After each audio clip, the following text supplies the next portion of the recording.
le pourquoi de la conscience. Ça, c'est de la question. J'ai fait une vidéo il n'y a pas si longtemps que ça sur qu'est-ce que la conscience. Cette vidéo, c'est d'une certaine manière la suite, la partie 2. Le pourquoi de la conscience. Alors, il n'y a pas si longtemps que ça, j'ai regardé une interview de Deepak Chopra, que je dois sûrement connaître, et on lui a posé la question sur c'est quoi, du coup, pour toi, le pourquoi de la conscience. Je vais te passer tous les termes techniques qu'il a partagés, qui en soi n'importent peu par rapport au message, à son intérêt, au cœur même du message.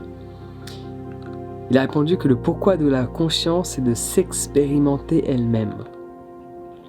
Et là où ça devient intéressant, c'est sur l'aspect de ce que l'on fait chaque jour. Quand tu prends l'exemple du fait de méditer, quand tu médites, on parle de développer sa conscience. En soi, tu ne la développes pas. Tu t'y connectes et tu as l'impression qu'elle s'étend, tu as l'impression qu'elle se développe. Mais ta conscience, d'une certaine manière, ne se développe jamais. C'est juste que il y a beaucoup de couches de peinture dessus et tu ponces progressivement. Tu enlèves toutes les couches supérieures pour pleinement expérimenter la conscience. Et ça donne l'effet de développer sa conscience. Mais en soi, la conscience est déjà en toi. Parce qu'on parle de conscience personnelle et de conscience collective. Et les deux sont connectés. Là où je veux en venir, c'est que quand tu médites, pour simplifier, ça pourrait être bien que tu regardes ma vidéo sur qu'est-ce que la conscience, ça expliquerait beaucoup de choses, parce que là je vais te faire des raccourcis. Si tu veux les détails de tout ce que je m'apprête à expliquer, va voir la vidéo qu'est-ce que la conscience, comme ça tout va prendre sens. Donc quand tu fais l'action d'observer, qu'il y a sujet et objet, ce qui fait l'action d'observer, c'est la conscience. Parce que quand on observe, c'est qu'il y a une conscience. Ce qui reçoit l'information du sujet qui est observé, de la forme qui est observée, c'est la conscience. La conscience est ce qui reçoit les informations, ce qui les traite. Ça voudrait dire que, en observant, ta conscience a un pourquoi. Dans le sens où tu lui donnes des informations, tu la rends vivante. Parce que la conscience ne peut exister sans action. Étant donné que la conscience est ce qui reçoit les informations. Alors là, je te fais un raccourci. À nouveau, va voir cette vidéo dont je t'ai parlé. Ça va détailler de tout. Mais la conscience, elle reçoit les informations. J'ai conscience de, rien que le terme. J'ai conscience que, à l'heure actuelle, le gouvernement nous la met à l'envers. Qui a conscience? Est-ce le sujet ou l'objet? C'est sûrement pas l'objet. L'objet, c'est le gouvernement qui nous la met à l'envers. L'action, c'est de prendre conscience. Mais qui est-ce ou quelle est cette chose qui prend conscience? Qui reçoit les informations? La conscience. Ça veut dire qu'elle a cette sensation de vivre quand elle reçoit des informations, quand elle les traite. J'ai donné déjà des exemples que je ne vais pas répéter, mais qui est-ce qui écoute? Tu vas me dire c'est moi, mais qui est-ce moi qui écoute? C'est la conscience qui est en toi. L'action d'écouter engage des informations parce que pendant que je te parle et que tu m'écoutes, il y a d'autres trucs que tu n'écoutes pas. Exemple, le petit grésillement de ta box internet qui est chez toi. Ça fait beaucoup de bruit ça. Peut-être ne l'entends-tu pas parce que tu ne mets pas une pleine attention sur l'action d'écouter. Et donc du coup, tu vas pas recevoir 100% des données de l'écoute. Et ta conscience par rapport à l'écoute va s'expérimenter elle-même à travers l'action d'écouter que peut-être à 80%. Parce que quand tu me parles, tu reçois ces informations, mais peut-être que tu entends juste un peu les oiseaux dans le coin, mais tu entends peut-être pas le mec qui tond son jardin qui est un peu plus loin là-bas, et ta box internet qui grésille, et le réseau internet de tes voisins qui grésille chez toi, que tu peux entendre très facilement à partir du moment où tu médites dans le silence chez toi, et même si tu débranches tous les appareils électroniques chez toi, tu vas entendre. Donc ta conscience va s'expérimenter elle-même à travers les informations qu'elle reçoit. Dans ce contexte que je te dis d'écouter pleinement, tu vas faire en sorte de recevoir 100% des informations et elle va s'expérimenter avec la totalité des informations qu'elle reçoit. Dans la plupart du quotidien des gens, surtout au niveau de l'écoute, ils n'absorbent pas 100% des informations. de l'extérieur. C'est-à-dire information, vibration, transmission, son, captation de l'information, identification, tel bruit, on l'image avec une pensée pour être plus exact, mais on peut l'imaginer d'une certaine manière, on met un mot dessus, et donc du coup on l'expérimente à travers l'action d'écouter. Et quand il disait, Deepak Chopra, le pourquoi de la conscience est de s'expérimenter elle-même, si tu observes notre quotidien, je suis entièrement d'accord avec cette définition, avec cette réponse pour être plus exact. Tout ce qu'on cherche à faire, même dans le non-faire, quand on parle de ne rien faire, quand tu ne fais rien, entre guillemets, beaucoup de personnes ne rien faire, c'est méditer par exemple. Quand tu fais rien, ok, entre guillemets, et que tu médites, tu observes. Quand tu observes, il y a une action, l'action d'observer.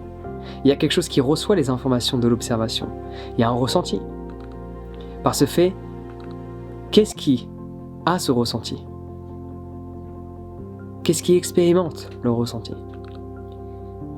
Quand tu dis « Ah ben je fais rien, je suis allongé sur mon canapé ou je regarde les nuages » ou j'étais en train de rêver, je faisais rien, je pensais. La pensée est une expérience en elle. Qu'est-ce qui engage l'action de penser? Qu'est-ce qui reçoit les informations de la pensée? Quelle est cette chose? Pas forcément qui, mais qu'est-ce que? Qui est-ce que? Qu'est-ce qui expérimente? Qu'est-ce qui expérimente? La conscience expérimente en permanence, à travers l'observation, à travers l'écoute, à travers le toucher, à travers le ressenti. Quoi qu'on fasse, il y a conscience. Parfois consciente, parfois inconsciente. Mais la conscience est toujours là. La question est combien de couches il y a dessus. Mais tout ce que l'on fait, on le fait pour avoir un ressenti. Même les choix, voire achats dits logiques, sont basés sur une émotion. Admettons, un informaticien qui dit « Il me faut ce PC qui coûte 2500 €, c'est le meilleur sur le marché, j'en ai besoin pour faire ce que je fais », c'est un choix purement logique. Ce choix purement logique est basé sur une réaction émotionnelle que, une fois que j'aurai ce PC à X nombre d'euros, il va m'apporter X nombre de pouvoir, entre guillemets, à travers les actions que je vais faire. Par ce fait, je vais avoir beaucoup plus de feedback, de résultats, et tous ces résultats que je vais obtenir via cet objet, qui était basé sur un choix logique, cela va m'apporter beaucoup plus de ressenti, d'expérience. C'est pour ça qu'on dit que, en fonction des philosophies, que le but de la vie c'est de danser avec les formes. Une philosophie que j'adopte particulièrement. De jouer avec les formes de la vie. Je suis pas né, je suis pas là pour juste passer ma vie dans les bois à ne rien faire. Je suis là pour expérimenter les différentes formes, avoir différentes relations, différents types de relations, avoir différents revenus. J'ai fait pas encore tous les revenus, mais j'ai fait déjà tous les plus bas. Là, j'en expérimente des différents. J'ai expérimenté des vies seules, des vies avec des gens. J'ai expérimenté des choses que j'aime, des choses que j'aime pas. Le but, c'est d'expérimenter, de tester, de découvrir la vie. Quand on parle de découverte, qu'est-ce qui découvre? Qu'est-ce qui reçoit les informations de la découverte? La conscience est toujours là, à réceptionner les informations. Et cette réception d'informations donne à la conscience cette sensation d'être en vie. Et je ne parle pas de soi, je parle de ce qui expérimente la vie. Ce qui expérimente la vie a besoin d'expérience pour s'expérimenter elle-même. Ça veut dire bien que le pourquoi de la conscience est de s'expérimenter elle-même. Et elle s'expérimente elle-même à travers toutes nos expériences. Tout ce que l'on fait engage de l'information reçue qui fait en sorte que la conscience peut avoir conscience d'elle-même. Dans la méditation, en fonction de ton niveau, on parle de premièrement observer tes pensées, puis tu peux observer ta respiration, tu peux observer les différentes sensations, tu peux observer un mot que tu choisis, un mantra. Il y a plein de choses que tu peux observer en méditant. Tu peux prendre conscience de ta présence, observer ta présence, et tu peux faire en sorte de voir s'il n'y a pas quelque chose qui a la capacité d'observer ceux qui observent. L'observateur de l'observateur. Ça demande un peu de pratique. Mais donc du coup, vu qu'il y a toujours quelque chose qui observe, quelque chose qui récolte de l'information, et que cette chose le fait en permanence, ça veut dire que c'est un besoin. On respire en permanence. C'est parce que c'est un besoin. Ça veut dire que En soi, le pourquoi de notre corps, on pourrait le définir d'une certaine manière, même si l'exemple n'est pas le plus adapté. Le pourquoi de notre corps, c'est de respirer. Un des pourquoi d'ailleurs. Mais c'est la chose la plus essentielle que l'on a besoin, de respirer. Respirer nous permet d'expérimenter. Expérimenter nous permet de savoir que l'on a envie. Et la conscience qui est en nous utilise notre corps pour s'expérimenter elle-même. C'est pour cela que beaucoup de personnes ou certaines personnes disent que nous ne sommes pas des êtres humains qui ont une expérience humaine, une expérience spirituelle, nous sommes des êtres spirituels qui ont une expérience humaine. Laisse-moi répéter ça.